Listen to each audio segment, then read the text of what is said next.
জিয়াউর রহমান সাহেব ক্ষমতায় থাকার জন্য, মরহুম প্রেসিডেন্ট জিয়াউর রহমান সাহেব ক্ষমতায় থাকার জন্য সমগ্রভাবে যে রাজনৈতিক দলটার, যে রাজনৈতিক আদর্শটার, যে রাজনৈতিক কাঠামোটার সাহায্য চাইলেন, সেটা হচ্ছে জামায়াতে ইসলামী। একদম পরিষ্কার অবস্থানটা আবার বলি, আপনার পরিষ্কার অবস্থানটা হচ্ছে 1971 সালে শেখ মুজিবুর রহমান স্বাধীনতা চায় নাই, কিন্তু জামায়াতে ইসলামী স্বাধীনতা চাইছিল, এবং চাইছিল। কিন্তু মাসুদ ভাই, আমি একটা কথা বলি, কেউ জামাত করে কিনা গুরুত্বপূর্ণ, সেটা তো আমরা 10-15 বছর পরে জানতে পারবো। কারণ এই যে ধরেন সমন্বয়কদের মধ্যে যারা জামায়াত করতো, সেটা তো আমরা এখন জানতে পারতেছি। বা মানে ব্যাপারটা জামায়াতের ব্যাপারটা এরকম যে জামায়াত শিবির একটু স্লিপিং এজেন্ট হিসেবে থেকে যায় দলের মধ্যে। না, জামাত স্লিপিং এজেন্ট হিসাবে থাকার প্রশ্ন না, প্রশ্নটা হচ্ছে বৈষম্য বিরোধী ছাত্র আন্দোলনে আসলে কেউ তো ব্যানার নিয়ে দাঁড়ায়নি, এবং দাঁড়ানোটা তারাও প্রয়োজন মনে করেনি, অন্য ছাত্র সংগঠন কেউই এটা ঠিক মনে করেনি যে এখানে আমরা বৈষম্য বিরোধী ছাত্র আন্দোলন, ছাত্র জনতার একটা যৌথ অভ্যুত্থানের মাধ্যমে সরকারকে পতন ঘটানোটা টার্গেট ছিল। সুতরাং সেখানে স্লিপিং অথবা আপনি শোয়িং, দুটো কোনোটাকেই তো আপনি এখানে আইডেন্টিটি করার দরকার নাই, কারণ প্রয়োজনীয় হয় নাই। সুতরাং তারপরে যেটা হয়েছে যে জামাত ইসলামী, ইসলামী ছাত্র শিবিরকে আমরা জনগণের হাতে ছেড়ে দিয়েছি যে তারা ঠিক করবে। কারণ 15 বছর আমরা তো দেখেছি যে আওয়ামী লীগ মুক্তিযুদ্ধকে, মুক্তিযোদ্ধাদেরকে তাদের ব্যক্তিগত, পারিবারিক, দলীয় সম্পদ বানিয়ে পুরো এই মুক্তিযুদ্ধ এবং মুক্তিযোদ্ধাদেরকেই বিতর্কিত করেছে, এবং তাদেরকে প্রশ্নবিদ্ধ শুধু করে নাই, তাদেরকে লাঞ্ছিত করেছে, এবং এটাকে একটা মানুষের খুব মানে ঘৃণীয় পর্যায়ে নিয়ে গেছে। আমরা মনে করি যে 2024-এর এরকম একটা বড় অর্জন কোন একটা দল বা ব্যক্তি বা গোষ্ঠীর জায়গা না গিয়ে এটা জাতীয় একটা সম্পদের মতো করে থাকুক, সকলের সম্মানের জায়গায় থাকুক। এরপরে যদি কোনো ব্যক্তি এই 2024-এর যে গণ অভ্যুত্থানের যে ইয়াটাকে, আমি আগেরটা একটু জিজ্ঞেস করি, মুক্তিযুদ্ধটা কি থাকা উচিত তাহলে? মুক্তিযুদ্ধটা দেশের মানুষের সম্পদ হবে। আপনি বলছেন যে আওয়ামী লীগের সম্পদ, আওয়ামী লীগ এটাকে নিজস্ব সম্পদ করতে চাইছিল, কুক্ষিগত করতে চাইছিল। আপনারা তো আওয়ামী লীগের যে ন্যারেটিভ ছিল যে ওরা না থাকলে কি হবে, সেটা প্রমাণ করার জন্য তো মানে ব্যস্ত হয়ে গেছেন আমি দেখতে পাচ্ছি। ইসলামিক ছাত্র শিবিরের এটাকে প্রত্যাহার করা হয়েছে প্রকাশনাটা, কিন্তু আমি ইসলামিক ছাত্র শিবিরের সেক্রেটারিকে নিজের মুখে বলতে শুনছি যে এটা কেন জাস্টিফাই না আসলে ওইটা কেন থাকার জন্য। আপনি জানেন যে এইটার মধ্যে থেকে ও নিজের মুখে উনি বলছেন টেলিভিশনে যে এটা একটা ধারাবাহিকতার একটা অংশ, একটা লেখক এটা মনে করছেন, আমাদের মধ্যে থেকে এটা এরকম নানা ধরনের এটার মধ্যে এটা হয়। এবং সেই বক্তব্য কি ছিল? মুসলমানরা ভুল পথে গিয়ে এই মুক্তিযুদ্ধ করছে, আল্লাহ মুসলমানদের হেদায়েত করুক, বা এটা ভালো হোক, তাই তো? না খালেদা, এটা এখানে তো প্রাসঙ্গিক তো বিষয়, এটা অন্যদিকে আপনি গেলেন। সেটা আপনি মুক্তিযুদ্ধটা নিয়ে আপনাদের অবস্থা কি ক্লিয়ার মাসুদ ভাই? আপনাদের অবস্থা কি ক্লিয়ার? বিষয় আমাদের ক্লিয়ারটা হচ্ছে যে আমি বলেছি যে মানে এই কথাটা তো ঠিক যে মুক্তিযুদ্ধ এবং মুক্তিযোদ্ধাদের মতো এত সম্মানিত এই জায়গাটাকে আওয়ামী লীগ এটাকে বিতর্কিত, প্রশ্নবিদ্ধ করেছে এবং একটা নিন্দনীয় জায়গায় নিয়ে গেছে তাদের দলীয় সম্পদের উপর। আমি যেটা বোঝাতে চাইছি আপনাকে, প্রথম কথাটা আমাদের ন্যাশনকে আমাদের মেসেজটা তো ক্লিয়ার করতে হবে। আমরা বোঝাতে চাই যেটা যে 2024-এর এই অর্জনটাও যেন আমরা কোনো ব্যক্তি, দল, গোষ্ঠী, রাজনীতির কোনো মার প্যাচে এটা যেন বিতর্কিত না হয়, এটা যেন প্রশ্নবিদ্ধ না হয়। সেই জায়গায় 1971 সালে বাংলাদেশ জামাত ইসলামীর অবস্থান আমরা বহুবার প্রকাশ করেছি, বহুবার পরিষ্কার করেছি। আমরা আমাদের কথা স্পষ্ট করেছি যে দেশের স্বাধীনতা সার্বভৌমত্বকে ধারণ করে বাংলাদেশ জামাত ইসলামী, ইসলামী ছাত্র শিবির তার রাজনৈতিক কর্মকাণ্ড পরিচালনা করে। এবং সেই কারণে আপনি দেখেন যে 2024-এর এই গণ অভ্যুত্থানের মাত্র কয়েকদিন আগে আমাদেরকে নিষিদ্ধ করা হলো। কাউকে নিষিদ্ধ করা আমাদের করা হলো এই কারণে যে তখনকার আন্দোলন সংগ্রামে বাংলাদেশ জামাত ইসলামী, ইসলামী ছাত্র শিবিরকে সরকার এবং তৎকালীন গোয়েন্দা সংস্থার রিপোর্ট অনুযায়ী তাদের কাছে মনে হয়েছে দেশপ্রেমের সামগ্রিক চেতনাটাকে বাংলাদেশ জামাত ইসলাম, ইসলামী ছাত্র শিবির লোকেরা ধারণ করে এই কাজটা করছে। আর ছাত্র শিবির তার ছাত্র সংবাদের প্রকাশনায় যেটা করেছে এটা একটা বিচ্ছিন্ন ঘটনা। আমি মনে করি যে তাদের এখানে একজন গবেষক একটা লেখা লিখেছে এবং তারা এটা পরে যখন বুঝতে পেরেছে বা এটা তাদের নজরে এসেছে, আমি একটু খালি আমি বলছি যে যখন তাদের নজরে এসছে তারা প্রত্যাহার করেছে এবং এটার জন্য তারা দুঃখ প্রকাশ করেছে। This is enough. এখন আমি যদি আপনাকে আরো ধরি যে এটা তো এই ন্যারেটিভটাকে যদি আপনি ওভাবে নেন, আমি এটা মানে শ্রদ্ধা রেখেই বলছি যে আমাদের এখন বাংলাদেশ জাতীয়তাবাদী দল বিএনপি, ওনাদের ওখানে যে মহাসচিব হিসাবে শ্রদ্ধেয় মির্জা ফখরুল ইসলাম আলমগীর সাহেব উনি কাজ করছেন, ওনার বাবা সম্পর্কে আমাদের কাছে কি মেসেজ আছে? তো সেজন্য কি বিএনপি কে এখন ক্ষমা চাইতে বলতে হবে, বা আমরা কি বলবো যে মির্জা ফখরুল সাহেবের শ্রদ্ধেয় মরহুম পিতা মির্জা রুহুল আমিন চোখামিয়া 1971 সালে উনি ঠাকুরগাঁ জেলার অন্যতম স্বাধীনতা বিরোধী হিসাবে 710 জনের একজন ছিলেন। একটু শেষ করছি যে এই কারণে কি এখন বিএনপি কে আমরা ধরবো? আমাদের নেতৃবৃন্দকে ফাঁসি দেওয়া হয়েছে, তার সাথে তো সালাউদ্দিন কাদের চৌধুরী শহীদ, ওনাকেও ফাঁসি দেওয়া হয়েছে। তাতে কি বিএনপি কে আমরা এখন বলবো যে তাকেও ক্ষমা চাইতে হবে, বা স্বাধীনতা বিরোধীতা নিয়ে তাদের মধ্যে কনফিউশন আছে? না মাসুদ ভাই, ব্যক্তি আর দলের অবস্থা তো ভিন্ন। আমরা 1971 সালে জামায়াতে ইসলামী মুক্তিযুদ্ধের চলাকালীন সময় তারপরে বিভিন্ন সময় বিভিন্নভাবে স্টেটমেন্ট দিয়ে দল হিসাবে যেটা বলেছে, আমরা যখনই প্রশ্ন করি আপনারা বলেন যে এই ব্যাপারে জামাত ইসলামের অবস্থান পরিষ্কার, কিন্তু পরিষ্কারটা আপনি একটু বলেন তো, আমরা একটু শুনি যে পরিষ্কার অবস্থাটা কি 1971 সালে কি আপনারা যা করেছিলেন তা ঠিক করেছিলেন? না, পরিষ্কারটা হচ্ছে এই যে বাংলাদেশ তখন যে অবস্থার প্রেক্ষিতে স্বাধীন হয়েছিল, মাওলানা ভাসানী রাহিমাহুল্লাহ উনি তো পরিষ্কার বলেছেন যে তখন 70-এর যে ভোট, আপনি নিশ্চয়ই আরো ভালো জানবেন, সেই 70-এর ভোটে তো তিনি এই স্লোগান দিয়েছিলেন যে ভোটের বাক্সে লাথি মারো, বাংলাদেশ কায়েম করো। তো সেই বাংলাদেশ কায়েম করা প্রসঙ্গে এসে মরহুম প্রেসিডেন্ট শেখ মুজিবুর রহমান উনি তো বাংলাদেশের স্বাধীনতা উনি শেষ পর্যন্ত তো চান নাই। 7 মার্চের উনি ভাষণ, তার পরবর্তী সময়গুলো আমরা তো লক্ষ্য করেছি। আপনি শুধু জামাত ইসলামের অবস্থাটার কথা বলেন, বাংলাদেশ শেখ মুজিবুর রহমান স্বাধীনতা চায় নাই, ভালো কথা, বাংলাদেশ একই চাওয়া না চাওয়া ছিল।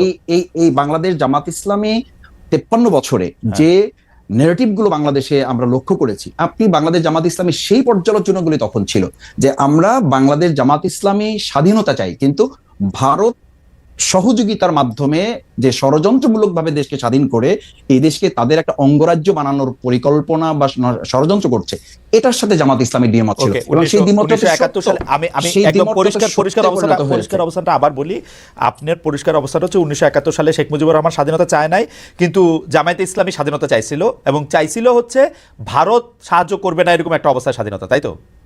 ভারতের ষড়যন্ত্রমূলক ওই সহযোগিতাকে সাথে নিয়ে আমরা, এবং এই অবস্থানে কোনো পরিবর্তন, এই 71 থেকে 25 পর্যন্ত কোনো অবস্থান পরিবর্তন হয় নাই, তো এটাই ছিল, তো এটাই ছিল, এটাই থেকে এই 2024-এ এসে এটার পরিবর্তন হয়েছে। আমি বলেছি এবং আমাদের ছাত্ররা তো বলেছে, জনতাও বলেছে যে ওই 2024-এ 5ই আগস্ট আমরা কিন্তু শুধুমাত্র একটা সরকার পরিবর্তন ঘটাই নাই, আমরা আমাদের এই সন্তানেরা, আমাদের এই ছাত্র জনতা সেদিন একটা আধিপত্যবাদেরও আমরা পতন ঘটিয়েছি। কারণ আপনি জানেন যে আপনার একটা ইস্যু আমি আলোচনাতেও দেখেছি এবং আমাদের দেশের গোয়েন্দা সংস্থা পরবর্তীতে বিভিন্ন আলোচকরাও বলেছেন যে সেদিন 2024-এর জুলাই আগস্টে আমাদের পার্শ্ববর্তী রাষ্ট্রের একটা সক্রিয় এবং শক্তিশালী গোয়েন্দা সংস্থা এই দেশের তৎকালীন দুষ্ট চক্র আইন শৃঙ্খলা বাহিনীতে যারা ছিলেন তাদের সাথে সম্পৃক্ত থেকে আমাদের দেশের ছেলেদের উপর গুলি করা হয়েছে। আমি আমার 67 দিনের রিমান্ডে আমি একটা সাক্ষাৎকারে বলেছি, আপনাকে আবার একটু স্মরণ করাচ্ছি, যে আমাকে যখন ইন্টারোগেশন সেলে নেওয়া হয়েছে তখন চোখ বাঁধা, হাত পা বাঁধা অবস্থায় আমাকে যখন দুটা চেয়ারে শোয়ানো হয়েছে,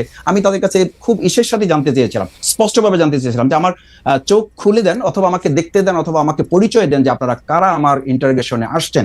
ওনারা অসতর্কতাবশত হোক অথবা কৌশলগত দিক থেকে ওনাদের মনে না থাকার কারণে হোক, ওনারা বলেছেন এখানে দেশি বিদেশি সংস্থার লোকেরা আছে। মাসুদ ভাই, যখন দেশ গিয়ে আমরা একটু আসলে একটু প্রিসাইজ থাকতে চেষ্টা করি। অর্থাৎ 1971 সালে যেভাবে বাংলাদেশ স্বাধীন হয়েছিল, জামাত ইসলাম এটার সাথে একমত ছিল না, তো জামাত ইসলাম এটার সাথে একমত কখনোই পোষণ করে নাই। 2024 সালে আইসে বাংলাদেশ, আপনি মনে করতেছেন 2024 সালে আইসে বাংলাদেশ একটা অন্যরকম স্বাধীনতা পাইছে, এটা কি ব্যাপারটা এরকম? মানে ভারত এলিমেন্ট আমি যেতে চাইতেছি না, আপনি দুই লাইনে বলেন 1971 সালে জামাতের অবস্থা সঠিক ছিল। দুই লাইনের জামাত ইসলামের দুই লাইনের কথাটা আসলে কোনো একটা কোশ্চেনের কথা আপনি কখনো দুই লাইনে বলতে পারবেন না। আপনি আমাকে বলেছেন, সেইজন্য কথাটা উঠলো যে আপনাদের অবস্থাটা কি পরিষ্কার, কিন্তু আমি কখনো এই পরিষ্কার কথাটা জানতে পারি না। পরিষ্কারটা কি? কথা হচ্ছে এইটা যে বাংলাদেশ জামাত ইসলামী স্বাধীনতাটা ভারতের ষড়যন্ত্রমূলক সহযোগিতার মাধ্যমে চায়নি, কিন্তু যখন স্বাধীন হয়েছে দেশ, সেই স্বাধীনতাকে ধারণ করে জামাত ইসলাম, ইসলামী ছাত্র শিবির তার সামগ্রিক কার্যক্রম পরিচালিত হয়ে আসছে এবং সেটা প্রমাণিত এবং পরীক্ষিতভাবে দেশের জনগণ সেটা গ্রহণ করেছে। ফ্যান্টাস্টিক। আচ্ছা, আমি এই যে এইখানকার একজন উপদেষ্টা আছে বর্তমান সরকারে, তার নাম মাহফুজ আলম, তিনি বলেছেন যে তিনি অনেক কথা বলেছেন তার স্ট্যাটাসে, আমি শুধু 4 লাইন শোনাই। মুক্তিযুদ্ধের পর কি হয়েছে তা নিয়ে সমালোচনা করুন, ইতিহাস পর্যালোচনা করুন, কোনো সমস্যা নেই, এমনকি মুক্তিযুদ্ধের সময় কি ঘটেছে তা নিয়ে তর্কও উঠতে পারে, কিন্তু সেসবে হবে মুক্তিযুদ্ধকে মেনে নিয়ে। আপনারা কি মুক্তিযুদ্ধকে মেনে নিয়েছেন, নাকি এইখানে আপনাদের একটু আলাদা জায়গা আছে জনাব মাসুদ? মানে এতদিন পরে সেই প্রশ্ন করাটাই আসলে অবান্তর এই কারণে যে বাংলাদেশ জামাত ইসলামী, ইসলামী ছাত্র শিবির এই চেতনাকে ধারণ করে শুধু করে নাই। আপনি দেখেন 2010 সালে আপনারা তো মুক্তিযুদ্ধের কথা উঠলে বলেন এটা ভারতের ষড়যন্ত্র, এটা খারাপ জিনিসই বলা হয়, শুই না তো ভালো জিনিস মনে হয় না এটাকে। আমরা বলেছি যে যখন দেশটা স্বাধীন হয়েছে সেই স্বাধীনতাটাকে অর্থবহ করে এবং এটা ধারণ করার ক্ষেত্রে জামাত ইসলামী প্রমাণিত এবং পরীক্ষিত দেশের মানুষের কাছে। ঠিক আছে, আমরা পরবর্তী প্রসঙ্গে যাই। জনাব মাসুদ, আপনাকে ধন্যবাদ। পরবর্তী প্রসঙ্গ হচ্ছে যে জনাব আজজুল বারী হেলাল, এই জাতীয় সরকারে কি আপনাদের আহ্বান জানানো হয়েছিল, অর্থাৎ বিএনপিকে আহ্বান জানানো হয়েছিল? যে এটা আমি এই প্রশ্নটা উত্তর দিয়ে আমি মাসুদ ভাইয়ের একটা কথা ছোট করে এই যে ছোট করে বলি, এই যে দেখেন যে আমাদের অভ্যুত্থানের শক্তিগুলোকে বিরুদ্ধে যে অনৈক্য তৈরি করা হচ্ছে ব্লেম গেমের মাধ্যমে, যেভাবে আওয়ামী লীগ আপনার মুক্তিযোদ্ধাদের নিয়ে ব্লেম গেম করছে যে অমুক মুক্তিযোদ্ধা তমুক রাজাকার, আমি জামাতে ইসলামের মাসুদের এই বক্তৃতার মাধ্যমে সেই একটা প্রতিধ্বনি শুনতে পাচ্ছি যে বিএনপির মহাসচিবের পিতার ব্যাপারে যে কথা বলা হচ্ছে, এই ফ্যাক্ট চেকিং না করে আপনার যে প্রোপাগান্ডা মেশিন এখন তৈরি হয়েছে বাংলাদেশে, তার উপর ভিত্তি করে কথা বলো। আপনি দেখেন, আমি প্রতিধ্বনি এই জন্য বললাম যে 71 সালে একটা রাজনৈতিক দল দেশ ছেড়ে পালিয়ে গেল ভারতে, আরেকটি রাজনৈতিক দল স্বাধীনতার বিরুদ্ধে থাকলো, আর আমাদের নেতা শহীদ প্রেসিডেন্ট জিয়াউর রহমান যুদ্ধ করলো। এখন সেই দলের দিকে এই দুটো দলই, একটা পরাজিত শক্তি আর একটা হলো পালিয়ে যাওয়া। এই কথা কি হিস্টোরিক্যালি ঠিক? এই কথা কি হিস্টোরিক্যালি ঠিক হেলাল ভাই? জিয়াউর রহমান সাহেব ক্ষমতায় থাকার জন্য, মরহুম প্রেসিডেন্ট জিয়াউর রহমান সাহেব ক্ষমতায় থাকার জন্য সমগ্রভাবে যে রাজনৈতিক দলটার, যে রাজনৈতিক আদর্শটার, যে রাজনৈতিক কাঠামোটার সাহায্য চাইলেন, সেটা হচ্ছে জামায়াতে ইসলামী। না, আপনি এটা আপনি কোন ইতিহাস থেকে বলছেন? আপনি আমার চেয়ে ভালো জানেন 78 সালে আপনি ইতিহাস দেখেন। আমি বলছি জনাব গোলাম আযমের ফিরে আসা থেকে শুরু করে পুরোটা দেখেন। আপনি শুনেন, আমরা যখন বাংলাদেশে যখন আপনার একদলীয় শাসন ব্যবস্থার ভিতর ঢুকে গেল, তখন আমরা মাল্টি পার্টি ডেমোক্রেসি সৃষ্টি করলে অন্যান্যরা ধর্মভিত্তিক রাজনৈতিক দল, এমনকি বামপন্থী যে সমস্ত গোপন সংগঠন, তারাও রাজনীতি করার সুযোগ পেল। আর আমি যেটা বলছি যে ব্লেম গেমের কথা, যে আওয়ামী লীগ যে ব্লেমটা দিত যে অমুক রাজাকার, বিএনপিকে লক্ষ্য করে বলতো, অথচ আওয়ামী লীগ কিন্তু আপনার এদেশ মুক্তিযুদ্ধের সময় ভারতে পালিয়ে গেল, কলকাতায় পালিয়ে গেল, আরেকটি দল বিরোধিতা করলো এই স্বাধীনতা যুদ্ধের। এই দুটি দলেরই উদ্দেশ্য হলো আপনার যারা অস্ত্র হাতে যুদ্ধ করলো, যে দলের প্রতিষ্ঠাতা, তার নেতাকর্মীকে নিয়ে একটা ব্লেম গেমে চলে গেল। আপনি এটা হেলাল ভাই, আপনি এটা বললে হবে না। জিয়াউর রহমান সাহেব গোলাম আযম সাহেবের কে দেশে ফিরিয়ে আনা, তাকে রাজনীতি করার সুযোগ দেওয়া, বাংলাদেশকে রাজনৈতিক আদর্শের ক্ষেত্রে জামায়াতে ইসলামী রাজনৈতিক আদর্শকে হায়ার করা, জনাব শাহজিজুর রহমানকে প্রধানমন্ত্রী করা। শাহজিজুর রহমান কিন্তু ভোটের মাধ্যমে, আপনি যদি ইতিহাসটা পড়েন, আপনার পার্লামেন্ট 79 এর পার্লামেন্টে যারা নির্বাচিত হয়েছিল, তারা ভোটের মাধ্যমে শাহজিজকে প্রধানমন্ত্রী। ওই ভোটের কথা বলেন না হেলাল ভাই, ওই ভোটের কথা না, কেন আপনার এটা তো ডেমোক্রেসি, আপনি ওই ভোটের কথা, ওই ভোটের কথা বলা না বলা একরকমই। পার্লামেন্টে যারা সদস্য ছিল, তারা ভোটের মাধ্যমে শাহজিজকে প্রধানমন্ত্রী করেছিল। আমরা যদি মাল্টি পার্টি ডেমোক্রেসি না করতাম, তাহলে তো সেই একদলীয় শাসন ব্যবস্থা ছিল। এখন একদলীয় শাসন ব্যবস্থাকে এই সরকার আপনাকে জাতীয় সরকার, এই জাতীয় সরকার প্রশ্নে আসেন। এখন আমি দেখলাম যে নাহিদ ইসলামের একটা স্ট্যাটাসে দেখলাম যে সে বলছে তারা নাকি জাতীয় সরকারের আমন্ত্রণ জানিয়েছিল। আমার প্রথম বক্তব্য হলো, বিএনপি 2022 সালে যখন 31 দফা সংস্কার প্রস্তাব দেয়, তখন তারা আমরা বলেছিলাম যে after the election we will make a national government. সুতরাং আপনি যদি প্রস্তাব দিয়েও থাকেন, তাহলে আমাদের কমিটমেন্ট বা আমাদের রাজনৈতিক কর্মসূচিতে মিলছে না। আর একটা কথা, নাহিদ ইসলাম বলছে যে সে তখন গণভবনে ছিল, আর আপনার মিটিং হয়েছে আপনার ক্যান্টনমেন্টে, তাহলে তিনি এই কথা জানেন কিভাবে? আমরা তো এই কথা শুনিনি কখন যে 5ই আগস্টে যে হেলাল ভাই মানুষের জানার নানা রকম সোর্স থাকতে পারে। আপনি আমাকে সোজা কথা বলেন, আপনারা যদি ইলেকশনের পরে জাতীয় সরকার করেন, ইলেকশনের আগে জাতীয় সরকার হইতে আপনাদের অসুবিধা কি? আপনারা কি জাতীয় সরকার হইলে আপনাদের সবসময় আপনাদেরই প্রধান থাকতে হইব? এইটাই। আপনি একটা মিনিট সময় দেন, যদি ইলেকশনের আগে আপনি জাতীয় সরকার করেন, তাহলে ইলেকশনটা করবেন কি করে? শেখ হাসিনার মতো আমি আর ডামি দিয়ে আমরা সবাই জাতীয় সরকার, তাহলে ইলেকশনটা হবে কি করে? সবাই মিলেই করবে। কিভাবে ইলেকশন? শেখ হাসিনা 24 সালের আমি আর ডামির ওই রকম কেন হবে? মানে দলে থাকলেই তো আর দলে প্রভাব আপনি বিস্তার করতে পারবেন না। ডক্টর ইউনূস থাকলো প্রধান, আপনি ইলেকশন করলেন। আমরা তিনজন ব্যক্তি আমরা যদি জাতীয় সরকার গঠন করি, আবার 3 জন নির্বাচনে অংশগ্রহণ করলাম, তাহলে আপনার নির্বাচনের কনফ্লিক্ট অফ ইন্টারেস্ট হচ্ছে এখানে। এটা হয় না, এটা তো পলিটিক্যালি রং। সারা পৃথিবীতে তো ক্ষমতায় থাইকাই ইলেকশন করে, অসুবিধা কি? না, আপনি সারা পৃথিবীর সাথে বাংলাদেশের উদাহরণ দিলে হবে না। পৃথিবীর কোন দেশে জাতীয় সরকার করে আবার তারা নির্বাচনে অংশগ্রহণ করছে, সেখানে একটা স্ট্রং নির্বাচন কমিশন থাকে ভারতে। তাহলে আপনারা যেহেতু, আচ্ছা বুঝতে পারছি, তাহলে আমার ভুল, আপনারা যেহেতু ইলেকশনে অংশ নেবেন সেই জন্য আপনারা জাতীয় সরকার করলেন না, তাই কি? ইলেকশনে আমি জাতীয় সরকার করলে আমি সবাই যদি জাতীয় সরকারে অংশগ্রহণ করি, ইলেকশনে করবো কার সাথে? সরকারের সাথে সরকারের ইলেকশন, এটা তো পলিটিক্যালি একটা রং আইডিয়া। এটা তো টোটালি পলিটিক্যালি রং আইডিয়া। বাংলাদেশে কি কোনোদিন এরকম একটা হইতে পারবে না যে 10টা দল মিলে একটা ইলেকশন কালীন সরকার তৈরি হবে? এটা হইতে পারবে না? শোনেন, সেটার জন্য আপনাকে সময় দিতে হবে, আরো সময় নাই।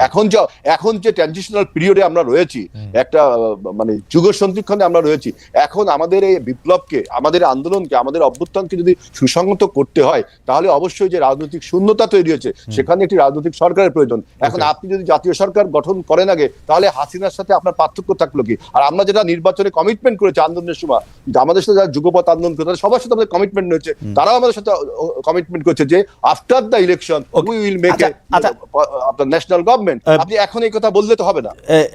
হেলাল ভাই, এই জামায়াতের সাথে মানে আপনারা সবসময় জামায়াতকে ব্যবহার করেছেন, জামায়াতের শক্তিটাকে নিজেদের মধ্যে আপত্ত করেছেন, রাজপথে আপনারা থাকতে চান নাই, আপনারা বসে বসে চা খেয়েছেন, এয়ার কন্ডিশন রুমে সুন্দর কাপড় চোপড় পরে থেকেছেন। জামায়াত আন্দোলন করেছে, আমি একটু বলি, জামায়াত আন্দোলন করেছে এবং জামায়াত কিন্তু 17 বছর 18 বছর 20 বছর 25 বছর যখন দরকার হয়েছে তখন আপনাদের সার্ভিস দিয়েছেন। কিন্তু জামায়াতের নেতারা যখন ফাঁসির কাস্টে ঝুলেছে, জামায়াতের বিরুদ্ধে যখন বিভিন্ন রকম অন্যায় অত্যাচার হয়েছে, বিএনপি জামায়াতের সাথে একটা বিবৃতি দিয়েও পাশে থাকে নাই। এখন বিএনপি কি এইটা কি মনে করে যে বিএনপি আসলে প্রথমে হলো আপনার বক্তব্য প্রথমটাকে আমি ধরছি যে এটা ঠিক না, যে বিএনপি 17 বছর আন্দোলন সংগ্রাম, গুম খুনের শিকার সবচেয়ে বেশি হয়েছে, জামাতের কয়েক শীর্ষ নেতাদের ফাঁসি হয়েছে। আপনি একটা উদাহরণ দেখেন, 28 তারিখে যখন সর্বশেষ 28 অক্টোবর যখন আমাদের উপর যে ভীষণ ক্র্যাকডাউন হলো, আমাদের জনসমাবেশকে বন্ধ করে দিল, তখন কিন্তু জামাত ইসলাম যুগপৎ ভাবে আমাদের সাথে ওইখানে একটা আন্দোলন করেছে। হেলাল ভাই বেয়াদবি না নিলে একটা ছোট্ট রসিকতা করব। হেলাল ভাই বেয়াদবি না নিলে একটা ছোট্ট রসিকতা করব। আমরা 90 এর ঢাকা বিশ্ববিদ্যালয়ের ছাত্র, আপনি আমাদের নেতা, মানে আপনি যেটাকে ক্র্যাকডাউন বলতেছেন 28 অক্টোবর, এর থেকে বড় বড় ঘটনায় তো আপনি চায়ের কাপটাও নামায় রাখেন নাই টেবিলের উপর। কেন আমরা 17 বছর আমরা আপনি চাই খাইতেছিলেন ধরেন 90-তে যে এই ঘটনা পুলিশ ঘটাইছে, সরি, সেগুলি তো হয়তো আপনি চায়ের কাপটাও নামায় রাখেন নাই, সেটাকে আপনি ক্র্যাকডাউন বলতেছেন 28 অক্টোবরের ঘটনা। না, 28 অক্টোবরে আমি বলছি যে আমাদের উপরে যে পরিমাণ ক্র্যাকডাউনটা হলো এবং তার আগেও আপনারা 17 বছর ব্যাপী এই সরকারের বিরুদ্ধে কখনো আমরা থেমে থাকিনি, অবিরাম ভাবে আমরা আন্দোলন সংগ্রাম চালিয়ে গেছি।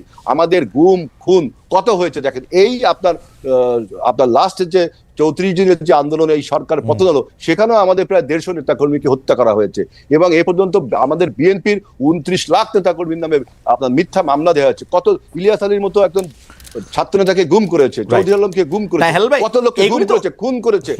এগুলি তো বহুবার বলা হয়েছে, কিন্তু হেলাল ভাই আমি আপনার কনসেন্সের কাছে এটা প্রশ্ন করতে চাই। আমি আপনার কনসেন্সের কাছে প্রশ্ন করতে চাই।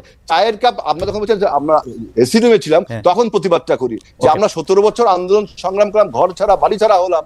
আপনি যদি এখন এটা বলেন, আর আমাদের অন্য রাজনৈতিক দল তারাও আমাদের সাথে যুগপৎ আন্দোলন করেছে, আমি কাউকে খাটো করে বলছি না, আমি কাউকে খাটো করছি না, কিন্তু 17 বছরে আমাদের এই আত্মত্যাগকে, আমাদের দলের উপর যে পরিমাণ অত্যাচার করা হয়েছে, আমাদের দলকে ধ্বংস করবার জন্য আমাদের নেতা, আমাদের নেত্রী এবং খালেদা জিয়া, যিনি আপনার আজকে বাংলাদেশের ইউনিটির প্রতীক, তার বিরুদ্ধে 33টা মামলা দেওয়া হয়েছে আমাদের, এবং তাকে 7 বছর জেলে রাখা হয়েছে।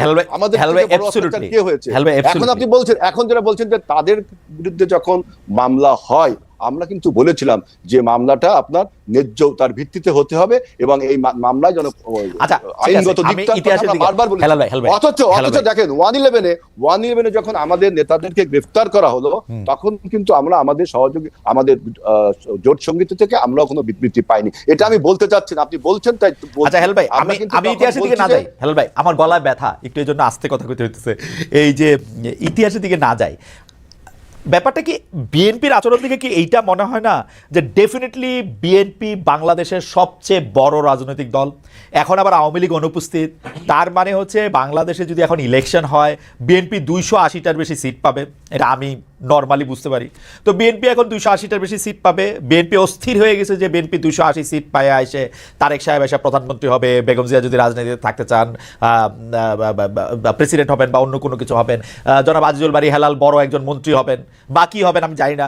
এবং এইটার জন্যই অস্থির হয়ে গেছেন, এই জন্য যখনই আমরা সংস্কারের কথা বলি, যখন আমরা বলি আমরা কি একই জায়গায় আসবো, তখন আপনারা এটা পছন্দ করেন না। যখন এটার মধ্যে এটা বলা হয় যে ভাই আপনাদের সঙ্গে তো জামাত ছিল, আপনাদের সঙ্গে তো বাম দল ছিল, জনাব সাকি ছিল, জনাব নূর ছিল, এগুলি কথা শুনলেও আপনাদেরকে কষ্ট লাগে। আপনার উপর থেকে দেখেন হ্যাঁ তোমাদেরকে দিয়ে দিব না 5-10টা আসন, এরকম একটা ভাব আপনাদের, তাই না হেলাল ভাই? এইটা আপনি বলছেন, এর কোনো সোর্স আমি জানি না, সোর্স থেকে আপনি বলছেন। আপনি যে বলছেন অস্থির, আমরা অস্থির হবো কারণ সমস্ত রাজনৈতিক দল, জামাত ইসলাম কি নির্বাচন চাচ্ছে না, বাম সংগঠনগুলো নির্বাচন চাচ্ছে না। আর আমরা রাজনৈতিক অভিজ্ঞতা থেকে বলছি যে আপনি 1-11-এর সময় আপনি দেখেন যেই সরকারটা 2 বছর অন্যায়ভাবে ক্ষমতায় থাকলো, 3 মাসের সরকার 2 বছর থাকলো, সেই 2 বছর থাকার ফলে যে 17 বছরের একটা ফ্যাসিবাদ তৈরি হয়েছিল, সেই 17 বছরের ফ্যাসিবাদকে তাড়াতে কত রক্ত এবং সংগ্রামের প্রয়োজন হলো। আবার কি আমরা দেখতে পাচ্ছি যে আবারও যদি এরকম, এই সরকারের মেয়াদ এখনো অনিশ্চিত, আপনারা যদি এরকম এবং এই সরকারের মধ্যে আপনার 1-11-এর কুশীলবরা কিন্তু রয়ে গেছে এবং ফ্যাসিবাদের কুশীলবরা রয়ে গেছে, এখন তারা আপনার তাদের মেয়াদটাও এখন পরিষ্কার করে বলছে না। সুতরাং আবারও কি আবার খুব পরিষ্কার করে বলছেন, খুব দুটো ডেট যেখানে বলেন, দুটো ডেট যেখানে বলেন, দুটো ডেট না হেলাল ভাই, একটা ইয়া বলছে যে মানে হয় ডিসেম্বর থেকে জানুয়ারি জুন পর্যন্ত, একটা এটাকে স্প্যান বলছে, আইদার অর মিন্স আইদার আর অর না রে ভাই, যখন এটা জানুয়ারিতে সম্ভব হলে জানুয়ারি ফেব্রুয়ারি। এখানে আরেকটা কথা বলছে যে যদি সংস্কার কমিশন যে সমস্ত প্রস্তাব দিছে সেগুলো যদি রাজনীতিবিদরা না মানে তাহলে তিনি নির্বাচনে যাবে। তাহলে আমার প্রশ্ন, আপনার এই পণ্ডশ্রম কেন? রাজনীতিবিদরা যদি না মানে তাহলে আপনি নির্বাচনে যাবেন, তাহলে এই সময় ক্ষেপণ করছেন কেন? সময় ক্ষেপণ করে আপনি বাংলাদেশের স্থিতিশীলতাকে নষ্ট করে এই আমি আসতেছি হেলাল ভাই, আমি আপনার কাছে আসবো, হেলাল ভাই আমি আপনার কাছে আসবো। আমি একটু মাসুদ ভাইয়ের কাছে যাই। মাসুদ ভাইয়ের কাছে যাওয়ার আগে দর্শকদের কাছে একটা প্রশ্ন করছিলাম যে আমাদের রিজভী ভাই, আমাদেরও মানে আমাদের আরেক নেতা, বিএনপি নেতা, তিনি এখন জনাব রুহুল কবির রিজভী মন্তব্য করেছিলেন যে সব শিক্ষা প্রতিষ্ঠানকে জামায়াতিকরণ করা হয়েছে। সেইটা সঠিক বলে মনে করেন কিনা? শতকরা 41% মনে করেন যে হ্যাঁ সেটা সঠিক, শতকরা 59% দর্শক মনে করেন যেটা সঠিক না। 61,000 দর্শক এর মধ্যে ভোট দিয়েছেন। ইন্টারেস্টিং। আমি জনাব শফিকুল ইসলাম মাসুদ আপনার কাছে সরাসরি যেতে চাই যে বর্তমান উপদেষ্টাদের মধ্যে মাসুদ ভাই কতজন আপনাদের লোক? খালিদ ভাই, দুটো বিষয় একটু আপনার অনুমতি নিয়ে বলি। একটা হচ্ছে যে অন্তর্বর্তীকালীন সরকারের ব্যাপারে একটু আগে যে আলোচনাটা হলো যে ব্যর্থতা বা ওনাদের দায়বদ্ধতার প্রসঙ্গটা, আন্দোলন একটার পর একটা আসছে। আসলে দেখেন, এই 17 বছরের মাঝে তো নানান বঞ্চনা ছিল মানুষের, সেখানে সরকার কিন্তু এই মাত্র 6 মাসে 136টা আন্দোলনকে তারা মোকাবেলা করেছে এবং এই সেক্টরকে ফেস করেছে তারা। দ্বিতীয় হচ্ছে যে যেটা বলা হচ্ছে যে একদল ভারতে পালিয়েছে আর একদল পরাজিত হয়েছে। এখন যদি আমরা এটা জনগণের কথা যদি বলি, যে জনগণ তো এখন এটাও বলে যে একদল তো এখনো লন্ডনে আছে এবং আর একদল তো এখন এই দেশে বসে তারা ভারতের কোলে এতটা ঢলে পড়েছে যে বিগত 17 বছরের সরকার যা যা বলেছে এখন তারা ঠিক সেই কথাগুলোই, জামাতিকরণ হয়ে গেছে, আবুল বারাকাত সাহেব যেভাবে বলতেন, ব্যাংক জামাতিকরণ হয়ে গেছে, শিক্ষা প্রতিষ্ঠান জামাতিকরণ হয়ে গেছে। সৎ, যোগ্য, দক্ষ মানুষ যদি কোথাও বসে, সে যদি জামাত হয়, তাহলে তো দেশের 18 কোটি মানুষ জামাত। সেই কথা তো 24-এর আন্দোলনে আমাদের মা বোনেরা, ভাইয়েরা, ছাত্র জনতা তো এই কথা বলেই তো ফ্যাসিস্টদের সামনে বুক পেতে দিয়েছে। যদি আমি এটার কারণে যদি আমি জামাত হই, আমার কাছে মাসুদ ভাই, আমার কাছে মাসুদ ভাই জামাতিকরণ হলে, মাসুদ ভাই আমি একটু বলি, একটু বলে রাখি আমাদের অবস্থার কারণে, আমরা একটু অবস্থাটা বলে রাখি। জামায়াতিকরণ হইলে কিন্তু আমাদের কোনো সমস্যা নাই। জামায়াতিকরণ হোক, পুরা বাংলাদেশ জামায়াতের গাইডবুক দিয়ে চলুক, এটা আরো ভালো। কিন্তু সেইটা জনগণের ম্যান্ডেট নিয়ে এসে করা উচিত না। আপনাদেরই তো ভোটের জন্য অস্থিরতা থাকা উচিত। এটা তো আমরা বলছি না, এটা বলছি যে কেউ কেউ যখন এটা বলেন তখন তো এটা দুর্ভাগ্যজনক, এটা দুঃখজনক না। আর আপনি যে কোশ্চেন করেছেন, এই অন্তর্বর্তীকালীন সরকারের কোনো একজন উপদেষ্টাও তো কোনো দলের হওয়ার কোনো সুযোগ নেই। এটা তো জনগণের সরকার, জনগণের অন্তর্বর্তীকালীন সরকার। কোনো দল থেকে এটা তো নামই বলা হয় না, এটা তো নামই বলা হয়েছে নির্দলীয় অন্তর্বর্তীকালীন সরকার। না, এই পছন্দ অপছন্দের প্রশ্নটা তো আপনি আইডেন্টিফাই করতে পারবেন না। পছন্দ অপছন্দটা ডিপেন্ড করবে যে তিনি সততার সাথে, দেশপ্রেমের সাথে কাজ করতে গিয়ে যদি হেলাল ভাইয়ের সাথে মিলে যায়, তিনি হেলাল ভাইয়ের মানুষ। তিনি যদি আপনার সাথে মিলে যায়, আপনার মানুষ। তিনি আমার সাথে মিলে যান, আমার মানুষ। যদি সেটা 18 কোটি মানুষের সাথে মিলে যায়, তিনি 18 কোটি মানুষের। আপনার সাথে তো বুদ্ধি দিয়ে মাসুদ ভাই, আপনার সাথে তো কোনো ব্যক্তির হবে না। মাসুদ ভাই, আপনার এটা করাটা তো ঠিক হবে না। আপনার সাথে কেউ বলতে পারবে না, আপনার সাথে বলাটাও ঠিক হবে না। মাসুদ ভাই, আপনার সাথে তো বুদ্ধি দিয়ে, কথা দিয়ে কোনোটা দিয়ে পারবো না। না প্লিজ সরল করে বলি যে মাসুদ ভাই, আপনারা যখন আর্মি আপনাদেরকে ডাকছিল, তখন কি আপনাদেরকে কোনো উপদেষ্টাদের নাম দিতে বলছিল যে 5 জন যারা দেশ চালাবে তাদের মধ্যে থেকে 5 জনের কথা বলেন? সেটা শুধু আমাদের না, সেটা সব দলের। আপনাদেরকে ডাকছিল কিনা? আমি যতটুকু জানি যে অলমোস্ট সব দলের কাছ থেকেই তারা পরামর্শ প্রস্তাবনা নিয়েছেন।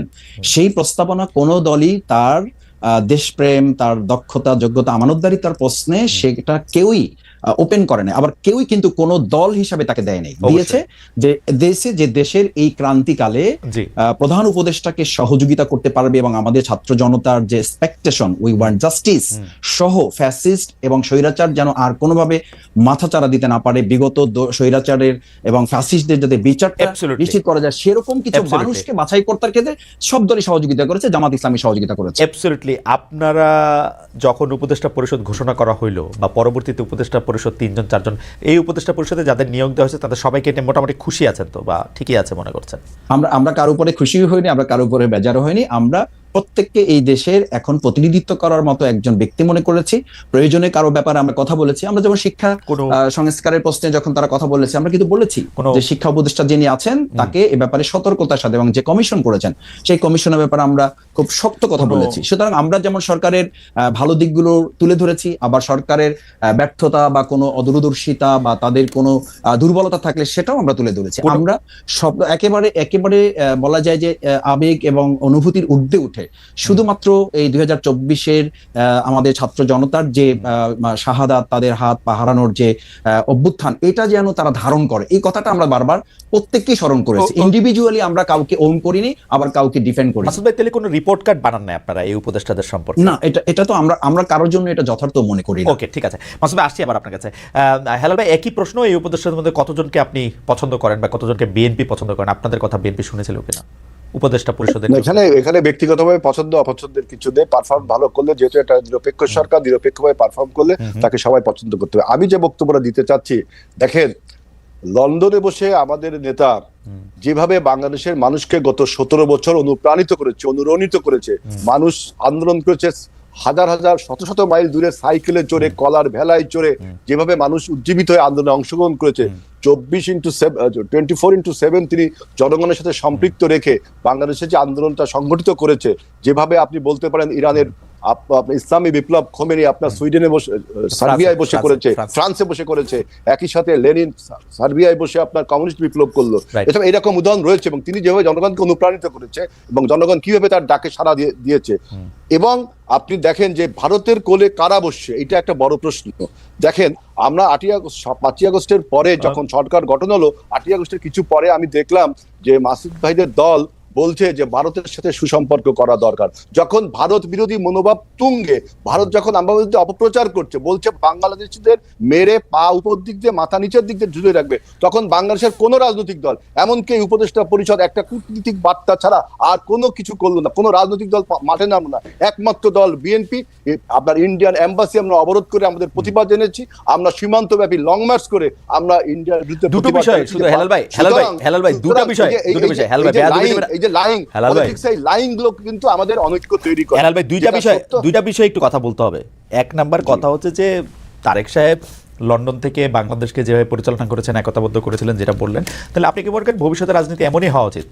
বিদেশে থাকেন,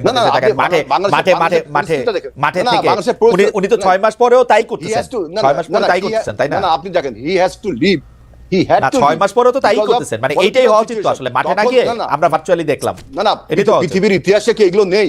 আছে, মানে এইটাই থাকা উচিত কিনা আমি সেটা বলতেছি। ভবিষ্যতে তাই হওয়া উচিত কিনা? ভবিষ্যতে তাই হওয়া উচিত। মাফিয়া না, যদি বাংলাদেশে মাফিয়া সরকার থাকে, তারপরে আরো 6 মাস গেছে ভাই, তারপরে আরো 6 মাস গেছে ভাই, আপনি তারপরে 6 মাস গেছে। বাংলাদেশ কি আপনি মনে করেন এখনো স্থিতিশীল রয়েছে? বাংলাদেশ কি এখনো নিরাপত্তার মধ্যে রয়েছে? স্থিতিশীল হওয়ার পরেই উনি আসবেন? না, বাংলাদেশে কি এখনো নিরাপত্তার মধ্যে রয়েছে? মানে বাংলাদেশের যদি নিরাপত্তা প্রতিষ্ঠিত হয় তাহলেই উনি শুধু আসবেন? না, আপনি পৃথিবীর ইতিহাসে দেখেন, অ্যাঙ্গোলার স্বাধীনতার যুদ্ধে যে নেতা ছিল, সে স্বাধীনতার কতদিন পরে দেশে গেছে? আমি অ্যাঙ্গোলার কথা জানি না, আমি অ্যাঙ্গোলার কথা জানি না, অ্যাঙ্গোলার কথা জানি না। অ্যাঙ্গোলাটা খুঁজে বাইর করছেন, ভালো বাইর করছেন ভাই, পরে শিখাই দেন, এটা অন্য সময় কমুনে। এখন বক্তব্য হলো যে বাংলাদেশে এখন যে সরকার, সেই সরকারের তো আপনার স্ট্রেংথ নেই যে একটা লোককে সিকিউরিটি দেওয়ার মতো। আপনার বাংলাদেশে এখনো প্রতিবেশী রাষ্ট্রের ব্রেন না, আপনি দেখেন প্রতিবেশী রাষ্ট্রের ব্রেন চাইল্ডরা বাংলাদেশে রয়ে গেছে। এমনকি প্রতিবেশী রাষ্ট্রের ব্রেন চাইল্ডরা রয়ে গেছে এখন। এবং কিভাবে বোঝা যাবে যে ব্রেন চাইল্ডরা চলে গেছে? ব্রেন চাইল্ডরা চলে গেছে কিভাবে বোঝা যাবে? আপনি দেখেন, বাংলাদেশে যদি একটা আপনার এখনো পরাজিত শক্তি, মাফিয়া শক্তি যারা প্রশাসনে ছিল, পুলিশে ছিল, তারা এখনো বীর দর্পে বিভিন্ন আপনার প্রশাসনে রয়ে গেছে, এমন একটা অবস্থার সৃষ্টি হয়েছে, বাংলাদেশের আইন শৃঙ্খলার পরিস্থিতির যে অবনতি হয়েছে এই সরকার। এটা নিয়ে আমি আর কথা বলতে চাই না, অ্যাঙ্গোলার উদাহরণটা দেখে নিব না, এটা নিয়ে আর কথা বলতে চাই না। আমি আপনার একটু বলি, ভারত নিয়ে কিন্তু বিএনপির অবস্থান আমি সবসময় ডুবিয়াস দেখি। আপনার মনে থাকবে 2001 সালে, আমি বলি, আমি শুধু 2001 সালে বলি, 2001 সালে ভারত ক্ষমতা আসার পরে প্রথমে বলতে শুরু করেছিল যে বিবিআনার গ্যাস, বিএনপি বলতে শুরু করেছিল যে বিবিআনার গ্যাস সে পুরোটা দিল্লিতে রপ্তানি করতে চায়। সাইফুর রহমান বলেছিল মাটির তলে গ্যাস রেখে লাভ কি, আপনারা টাটাকে চিটংয়ে স্টিল মিল করার দিতে চেয়েছিলেন, একই রকম টাকা একটা দেওয়ার ক্ষেত্রে আপনারা ভারতের কথায় তাইওয়ানকে স্বীকৃতি দিয়েছিলেন। মানে বিএনপির কিন্তু বোঝা যায় না ভারত নিয়ে আসলে। না, তাইওয়ানের সাথে ভারতের সম্পর্ক ওইটা অন্য জিনিস। সবকিছু নিয়ে সবকিছু সম্পর্কে আপনি জানেন, বিবিআনের গ্যাস বলেন আর আমাদের মাটির তলের গ্যাস, শেষ পর্যন্ত কি বাংলাদেশ ভারতের কাছে গ্যাস দিতে পারে নাই তো, কারণ শেখ হাসিনা জামাত ইসলামী দুইটাই আন্দোলন করছিল। বামদের নেতৃত্বে শেখ হাসিনা আর জামাত ইসলামী আলাদা না, এই গ্যাস দেওয়ার ব্যাপারে আলাদা আলাদা আন্দোলন করছে। তাহলে হাসিনা যখন গ্যাস বিক্রি করলো তখন তারা আন্দোলনটা করলো না কেন? হাসিনা কোথায় গ্যাস বিক্রি করছে? হাসিনা গ্যাস বিক্রি করছে। এইবার 2016 সালে হাসিনা গ্যাস বিক্রি করেছে, ভারতের কাছে গ্যাস বিক্রি করেছে। কোথায় ভারতের কাছে গ্যাস বিক্রি করেছে। আপনি আবার যুক্তিগুলো পড়েন, আপনি অতীতের ইতিহাস আমি আজকে বলে গেলাম, আপনি দেখেন ভারতের কাছে। জামাত ইসলামী তো তখন আপনাদের লগে ছিল, আর না জামাত ইসলামী আন্দোলন করে নাই, ঠিক বলছেন, কিন্তু আপনারা গ্যাস দিতে চাইছিলেন পুরা বিবিআনা দিল্লিতে চলে যাবে সরাসরি। সেটা তো আপনি চাইছিলেন, আমরা কি দিয়েছি? না, রক্ত দিয়ে ঠেকানো হয়েছে, এটা রক্ত দিয়ে 4 দিন হরতাল লাগছে রে ভাই। না ভাই, এটা কিন্তু তখন জামাত বা আওয়ামী লীগ না, জামাত তো আপনাদের লগেই, জামাত তো আপনাদের মন্ত্রী, আওয়ামী লীগ এবং বামরা, তেল গ্যাস বিদ্যুৎ বন্ধ রক্ষা কমিটি। না, তখন আমরা কোনো ভারতের কাছে আমরা গ্যাস বিক্রি করিনি, একমাত্র দল আওয়ামী লীগ গ্যাস বিক্রি করেছে। এই তথ্য আপনি দেখে নিন যে একমাত্র দল আওয়ামী লীগ যারা গ্যাস বিক্রি করেছে। আওয়ামী লীগের গ্যাস বিক্রির কথা আমি জানি না, আওয়ামী লীগ আর অ্যাঙ্গোলার কিছাটা আপনি আমাদের দিয়েন, আমি এটার মধ্যে আলাদা করে দেখব না। আর আমি একটু আবার মাসুদ ভাইয়ের কাছে যাই। মাসুদ ভাই, ডক্টর মোহাম্মদ ইউনূসকে এই অন্তর্বর্তীকালীন সরকারের প্রধান করার ব্যাপারে কি আপনাদের প্রস্তাব ছিল, আপনাদের এক ঐক্যমত ছিল, নাকি এটা কি ছিল আসলে? মানে আপনারা ডক্টর মোহাম্মদ ইউনূস যে অন্তর্বর্তীকালীন সরকার প্রধান হবেন, এটার ব্যাপারে আপনারা what did you do? দুটো বিষয় একটু সংযুক্ত করে নেই। সেটা হচ্ছে যে আমাদের বলা হয়েছে যে আমরা একটাকে বলা হয়েছে ভারতে পালিয়েছে আর একটা পরাজিত শক্তি। তো এই জায়গায় আসলে আমাদের ক্লিয়ারেন্সটা থাকা প্রয়োজন যে বাংলাদেশের মানুষের কাছে কিন্তু বিষয়টা খুব পরিষ্কার। এটা নিয়ে এখন আর ধোঁয়াশা তৈরি যে বা যারাই করবেন, এই বিতর্কের জায়গাটা 2024-এ জুলাই আগস্টের মাধ্যমে আরো বেশি পরিষ্কার হয়েছে যে অতীতের বিষয়গুলোকে আর বেশি টানাটানি না করে বর্তমান এবং ভবিষ্যৎকে ধারণ করে এগিয়ে যাওয়াটার মধ্যেই আমাদের কল্যাণ। আমার মনে হয় সেই জায়গাটা পিছনে ফিরে ফিরে বারবার যখন আমাদের আর কোনো রেকর্ড বাজাবার সুযোগ নেই, আমাদের যারা মন্ত্রী ছিলেন, আমাদের যারা সংসদ সদস্য ছিলেন, ইভেন দো আমাদের যারা রাজনীতিতে ফাঁসির মঞ্চে গিয়েছেন, কোনো অন্যায়ের কাছে আপোষ করেন নাই, তাদের কোনো ভিডিও পাওয়া যাবে না, রেকর্ড পাওয়া যাবে না, অডিও কল পাওয়া যাবে না, অথচ এরকম ভিডিও কল পাওয়া যাবে বা অডিও বার্তা পাওয়া যাবে। সেরকম বিষয়গুলোকে সামনে রেখে তো এখন জনগণ ভাবছে যে আবার একদল ভারতের অনুকম্পা নিয়ে 16 বছর থাকার চেষ্টা করেছে, অঙ্গরাজ্য বানিয়েছে, ইলিশ মাছ আমরা খেতে পারিনি, তাদেরকে পাঠানো হয়েছে। আবার এখন ঠিক একই কথা বলে জামাত ইসলামীকে ওই সময় যেমন দাবিয়ে রাখার চেষ্টা করা হয়েছে, বিতর্কিত করার চেষ্টা করা হয়েছে, জনগণ থেকে আলাদা করার চেষ্টা করা হয়েছে, ঠিক একই কথা যখন যদি আমি বলি তাহলে আমাকেও তো জনগণ ধরে নেবে যে আমি বোধহয় সেই একই পন্থা অবলম্বন করে আবার বাংলাদেশকে ওই একই রাষ্ট্রের করদ রাজ্যে বা অঙ্গরাজ্যে বা তাদের অনুকম্পা নিয়ে বোধহয় আমরা আবার ক্ষমতায় যাওয়ার একটা ষড়যন্ত্র বা একটা পরিকল্পনা আমরা করছি। এটা যথার্থ হবে না এবং এই জায়গাটা দেশের জন্য কল্যাণ হবে না, সেটা আমাদের সকলেরই স্মরণে রাখা প্রয়োজন। দ্বিতীয় হচ্ছে যে আমাদের শ্রদ্ধেয় প্রধান উপদেষ্টা, আমার একটু ছোট করে জানতে চাওয়া আছে, আপনাদের যে মানে করদ রাজ্যে পরিণত হওয়া আরেকটা দেশে, সেটা কি শুধু আওয়ামী লীগের এগেইনস্টেই বলেন নাকি বিএনপির এগেইনস্টেও বলেন? বিএনপিও ক্ষমতায় আসলে করদ রাজ্যই হয়। এবং আপনাদের এই বয়ান কখনোই চেঞ্জ হয় না। 1971 সাল ছিল ভারতীয় ষড়যন্ত্রের তৈরি একটা কাহিনী, ওই ভারতীয় ষড়যন্ত্র, ওই ভারত বিরোধিতা, আপনারা এটা পপুলিস্ট জায়গা থেকে এই ব্যাপারটা বলতেই থাকেন। এবং না, এটা ঠিকই আছে, এটা বলতে হবে আমাদের, এবং এটা করে কিন্তু আপনারা মুক্তিযুদ্ধের বিতর্কিত করেন, কিন্তু আপনারা কিন্তু প্রতি মুহূর্তে মুক্তিযুদ্ধকে ছোট করেন, প্রতি মুহূর্তে 1971 সালকে অস্বীকার করেন, প্রতিটা মুহূর্তে এটা তো সত্য ঘটনা, এটা তো সত্য। এবং আপনাদের সত্য আর অন্য সত্য তো আলাদা হইতে পারে না, এটা আলাদা সত্য না, এই সত্যটা আমাদের মেজর জলিল উনিও বলে গেছেন। এখন দেখেন মতিউর রহমান রেন্টুর লেখা একসময় পড়া হতো, এখন তো সবাই পড়ছেন, জানছেন। কর্নেল রশিদ সাহেবের লাইফটাকে যদি ধারণ করা যায় তাহলে ইতিহাসের যে অংশগুলো তিনি তুলে ধরেছেন এগুলোকে তো কেউ চ্যালেঞ্জ করছে না। হাইডসাইড একটা কথা বলি, মানে 1971 সালে যদি 1971 সালে যদি জামায়াতের অবস্থা, মানে জামায়াত যেটা চাইছিল সেটা যদি সফল হইতো তাহলে কি হইতো আসলে? মানে ভারত এই ষড়যন্ত্র করে আর কিছু করতে অতটা বাংলাদেশ স্বাধীন হতো না, এই তো স্বাধীন হতো, বাংলাদেশ স্বাধীন হতো, বাংলাদেশ ভারতের সাহায্য ছাড়াও স্বাধীন হতো, ভারতের স্বাধীনতা ছাড়াও স্বাধীন হতো, অবশ্যই স্বাধীন হতো, অবশ্যই স্বাধীন হতো। এই দেশ স্বাধীন হয়েছে না ভারতের বিরুদ্ধে লড়াই করে। আমি বলেছি 2024-এর আমাদের যে ছেলেরা, জনতা, ছাত্র, শিক্ষার্থী, মা বোনেরা এই আধিপত্যবাদ, মানে আপনারা এই কথাটা বলেন, আপনারা এই কথাটা রাজনৈতিক বক্তৃতায় বলেন, ঠিক আছে মাসুদ ভাই, আপনি যদি এখন 2024-এ বলেন যে ভারত থেকে স্বাধীন হয়েছে বাংলাদেশ, আমরা খুব সিনসিয়ারলি বলি, এটা আমরা খুব সিনসিয়ারলি ভারত থেকে স্বাধীন হয়েছে এবং বাংলাদেশ। এদেশে আমাদের দেখেন ঢাকা বিশ্ববিদ্যালয়ে কি স্লোগান হয়েছিল, দিল্লি না ঢাকা, কেন এই স্লোগান হয়েছিল? এই স্লোগান আপনারা দিছেন রে ভাই, আপনারা এই স্লোগান আপনারা দিছেন।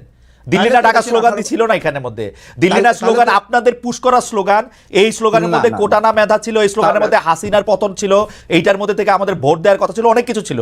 আপনারা দিল্লি না ঢাকা এই বয়ান আপনারা সামনে আনতেছেন, কারণ হচ্ছে যে আপনারা এইটাই মনে করেন, আপনি মনে করেন যে বাংলাদেশ স্বাধীন হওয়া ভুল হয়েছে, আপনি মনে করেন বাংলাদেশ স্বাধীন হইতে পারলে ভালো হতো। স্বাধীন হওয়া 71-এর পজিশন আপনি চেঞ্জ করেন না রে ভাই, 71-এর পজিশনেই আছেন আপনি, আমরা চেঞ্জ পজিশনেই আছেন আপনি, পরেন সংগ্রাম ইত্তেফাকে আপনাদের বক্তব্য যেটা ছাপা হয়েছে ওইটাতেই আছেন আপনারা। হ্যাঁ, পড়েছি যে ওখানে আমাদের অ্যাবসলিউটলি ওই জায়গার মধ্যেই আছে। এরকম ষড়যন্ত্রমূলক একটা স্বাধীনতা আমাদের দেশের মানুষের প্রয়োজন ছিল না, সেই প্রয়োজন এখনো নাই। এটা আমরা তখন বুঝেছি, আর এটা অনেকের বুঝতে 53 বছর লেগেছে খালিদ ভাই, 53 বছর লেগেছে, যার কারণে এখন স্লোগান উঠেছে দিল্লি না ঢাকা। আমাদের এই যে দেখেন 2010-এ যখন আমাদের নেতৃবৃন্দকে গ্রেফতার করা হয় তো একদম সিলেক্ট একটা ম্যাটার, কেন টিপাই মুখবাদের বিরুদ্ধে আমাদের লোকেরা, আমাদের নেতৃবৃন্দ তখন আওয়াজ তুলেছিল, বিভাগে প্রোগ্রাম করেছিল। ঠিক একইভাবে এই জন্য আমি মনে করি যে আমাদের ভারত ইস্যুটা আপনি কখনোই এটাকে সাইড করতে পারবেন না, এই জন্য যে হয় তাদের বন্ধু হতে হবে, না হলে তাদেরকে শত্রুতামূলক যে আচরণ তাদের, এটা ঠিক করে তো আপনাকে এটা ফেস করার জন্য আপনাকে এই দেশের জনগণকে তো প্রস্তুত রাখতে হবে। এটা হয়েছে না, দেখেন আপনি সীমান্তে এখন আমাদের কাস্তেওয়ালারা, মানে আমাদের সম্মানিত এবং প্রিয় কৃষকেরা হাতে কাস্তে নিয়ে তারা সীমান্ত রক্ষার জন্য আমাদের বিজিবির ভাইদের সাথে তারা অংশগ্রহণ করছে। ঝিনাইদহে এখন অলরেডি আমাদের এটা আপনি ইন্টারন্যাশনাল এটা বললেন না, এটা আমাদের জন্য খুব গর্বের ব্যাপার না যে আমাদের বিএসএফ এর ভাইদের সাথে কারো কাস্তে নিয়ে এটাতে দাঁড়ায় থাকতে হয়। আমি বাংলাদেশের সাবেক পররাষ্ট্রমন্ত্রীর ইন্টারভিউ করছিলাম, সেই সময় বাংলাদেশের আওয়ামী লীগের আমলে এই মোমেন সাহেব ছিল, আওয়ামী লীগের আমলের থেকে ঢুকে ডয়েচে ভেলের হয়ে তো কি 2 জনকে মেরে ফেলছে নাকি 1 জনকে মেরে ফেলছে, আমাদের পররাষ্ট্রমন্ত্রী বলছিল ওরা বাহাদুরি দেখাইতে আসছিল, ওদেরকে দেখাই দিছি। দিস ইজ নট দি, মানে এটা তো কূটনীতিক কথা হইতে পারে না যে বিএসএফ এর সাথে কাছে নিয়ে পুলিশ যাবে এখন, মানে কৃষক এটা পররাষ্ট্রনীতি, এটা দেশপ্রেমের তো একটা বড় চেতনার দায় না। আপনাকে এটা আপনাকে মাথায় রাখতে হবে যে শুধুমাত্র সেনাবাহিনী, শুধুমাত্র সামরিক বাহিনী অথবা বাহিনীর সদস্যদের উপর ভিত্তি করে বাংলাদেশ সেই 71-ও তো স্বাধীন হয় নাই, 24-এও তো আমাদের শুধু প্রশাসনকে মোকাবেলা করে না, আমরা প্রশাসন, সরকার এবং একটা আধিপত্যবাদকে মোকাবেলা করে তাদেরকে উৎখাত করা হয়েছে। সুতরাং এটা তো গর্বেরই ব্যাপার, এটা ধারণ করার ব্যাপার। সেই জায়গায় আপনি যে কোশ্চেনটা করেছেন প্রফেসর ডক্টর মোহাম্মদ ইউনূসকে প্রধান উপদেষ্টা করার প্রশ্নে মূলত ছাত্রদের দাবি ছিল, ছাত্রদের দাবি ছিল এবং অন্যান্য পার্টিগুলোর সাথেও বাংলাদেশ জামাত ইসলামের যতটুকু আলাপ আলোচনা তখন ছিল, আপনারা জানেন যে আলোচনার ভিত্তিতেই যখন এটা আলোচনা এসছে, ওই সময়ে প্রফেসর ডক্টর ইউনূস সাহেবকে সামনে রেখে এই কাজটা করলে বাংলাদেশের তাৎক্ষণিক স্থিতিশীলতাটাকে ধরে রাখা অপেক্ষাকৃত আমাদের জন্য মনে হয়েছে এটা যৌক্তিক, সেই জায়গাটা বাংলাদেশ জামাত ইসলামী ধারণ করেছে। ওকে।